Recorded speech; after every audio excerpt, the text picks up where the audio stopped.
How y'all doing today? I'm Dara, aka Insecurelynatural. If you're new here, if you've been here already, welcome back, okay? So a couple months back, I made a video on like hair care tips, and basically it was geared more towards color treated naturals.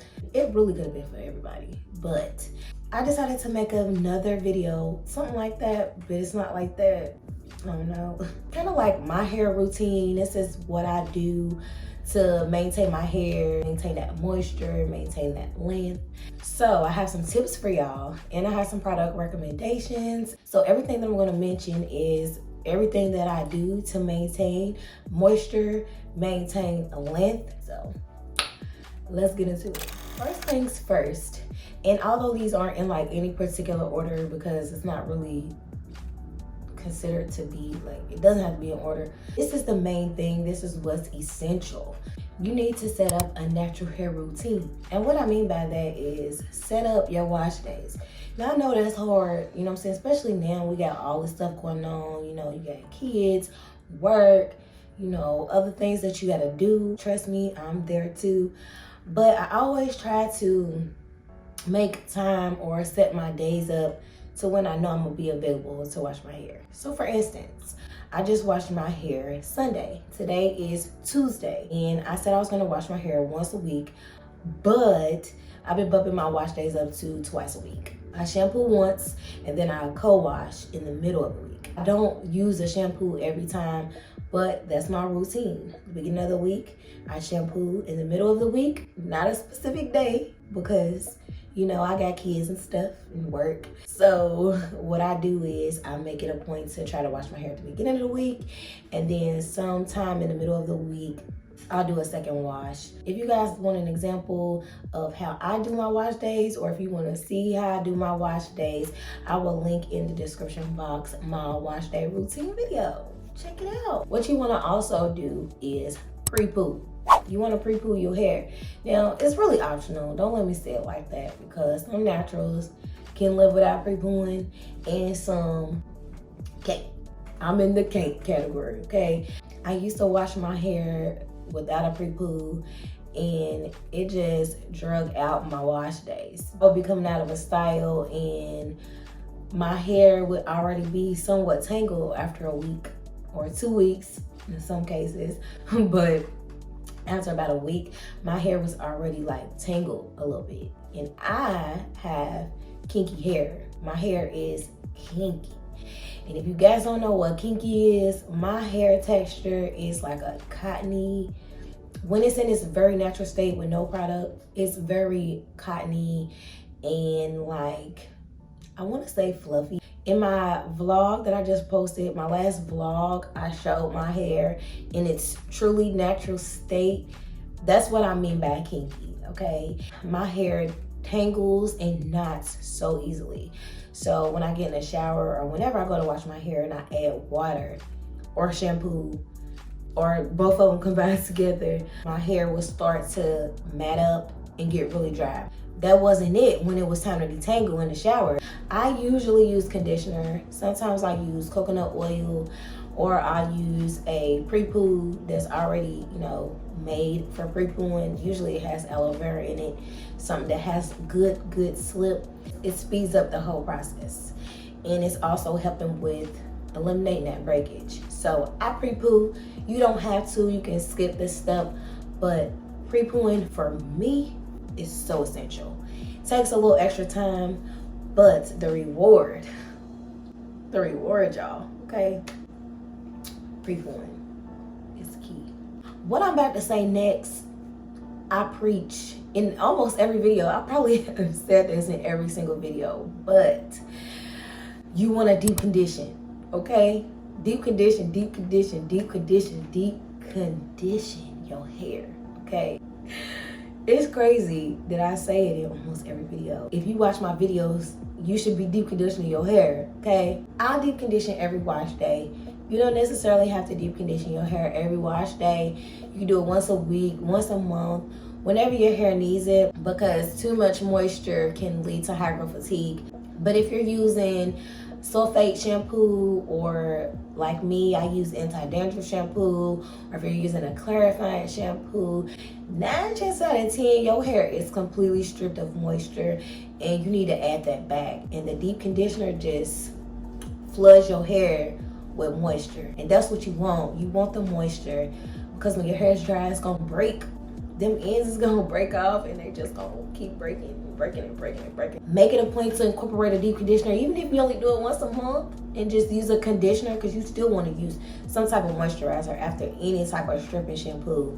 Most of the time, I deep condition without heat, but if you deep condition with heat, you're gonna get that moisture penetrating into your strands a lot faster. Deep conditioners that I would suggest and that I use is the Shea Moisture Power Protein Deep Conditioner. That is protein based. I use that every once in a while. And then for moisture, y'all know I'm gonna say TGIN. What is it called? I'll put it over here somewhere. But the TGIN Deep Conditioner, bomb. I love it. It's like my favorite #1 staple, but it's a little pricey. So if you don't got the coin, or you just don't want to pay that much, I would suggest the Shea Moisture Intensive Moisture Deep Conditioner. That right there is bae too. I started out using that deep conditioner. I still use it whenever I'm being cheap, or whenever I don't want to dip into that expensive deep conditioner. I go for that. It works. To me, it does basically the same. It just doesn't have as much slip, but it definitely will moisturize. It will give you what it say, intense moisture. It's gonna give you that. What you also want to do is follow up that deep conditioner after you rinse it out. You want to follow up with a leave-in conditioner. People be sleeping on leave-ins, and a lot of people that I know don't use leave-in conditioners because they feel like it's an extra step. To me, in my dry type 4 natural hair, baby, it's a must, okay? Because that deep conditioner is gonna leave my hair moisturized. My hair feels so good after I deep condition. But you wanna get a leave-in that has great slip. For instance, last year I was in love with the As I Am pomegranate leave-in. I still love it. It gave my hair so much moisture, and I suggest that, y'all. I really suggest the As I Am because it really gives you that moisture. And it's not as expensive as the TGIN, which is the next one I'm going to recommend. It's the TGIN. I think it's RX. It has biotin. It has black castor oil in it. It really strengthens your hair. I love it. I use it every single wash day because it just makes my strands feel so strong. My hair strands are really fine. So when I use that leave-in, it just makes my strands feel like they can take and handle anything, and I love that. If you don't have the coin for the TGIN, pick up the As I Am.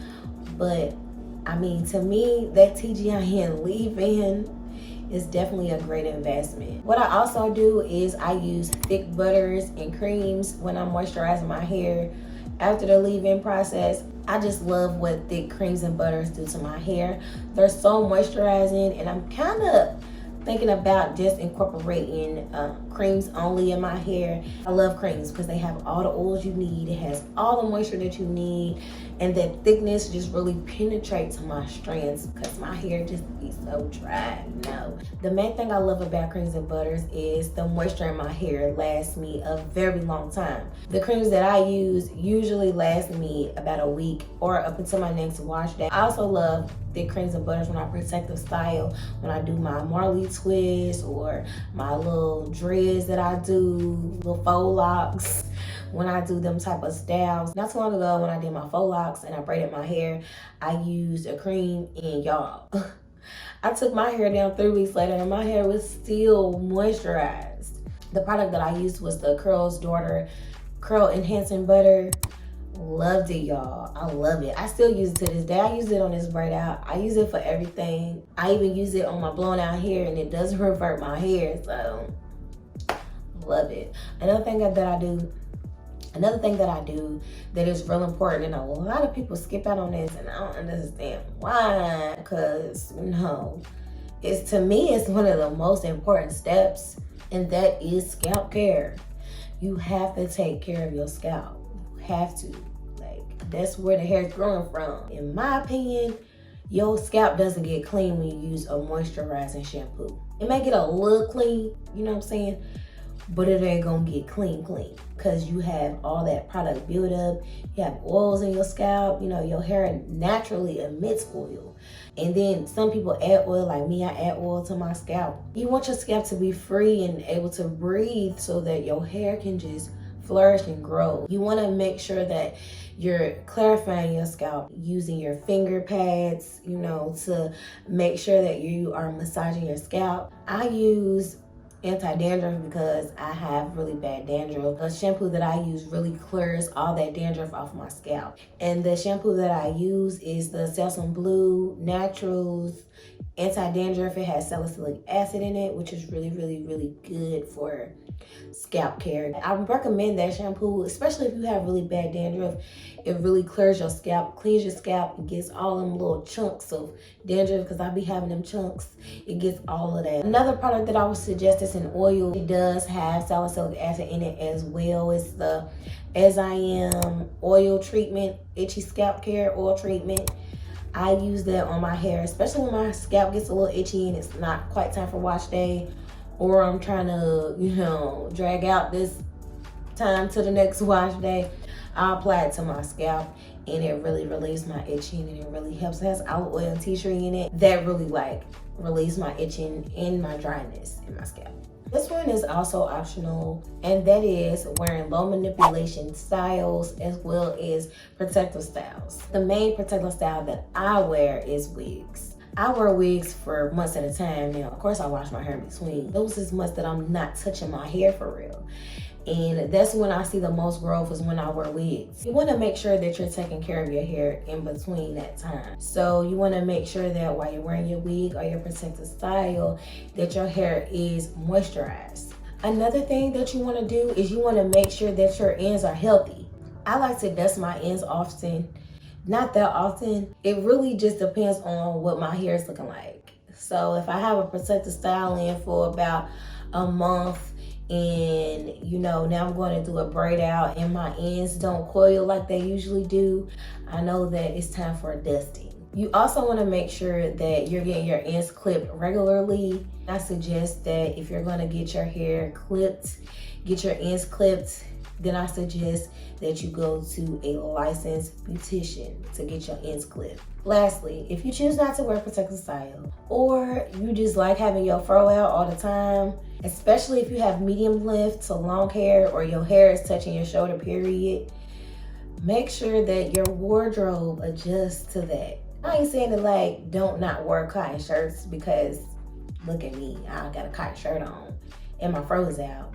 I've been doing a lot of this and turning and stuff, and really that's not good for your ends, because that friction is going to eventually cause breakage, especially if you're on a journey of growth. So what I would suggest is, if you're going to wear your hair down, just don't wear it down as often. You know what I'm saying? If you wear t-shirts like me, I wear t-shirts a lot. My hair is not always down. A lot of times it's in a bun. So just try to limit how often you wear your hair out and down, because you don't want your hair to break off, sis, just from doing this. It's not worth it. If you like this video, make sure that you like this video. If you want to see more hair content, and I have some more different content coming on the way, make sure you hit that subscribe button. Also hit that notification bell, so every time that I post, you get it first. Y'all be safe out here, because this world is crazy. Okay, it's real crazy right now, for real. And with that being said, y'all, I'm out. Deuces. See you on the next one.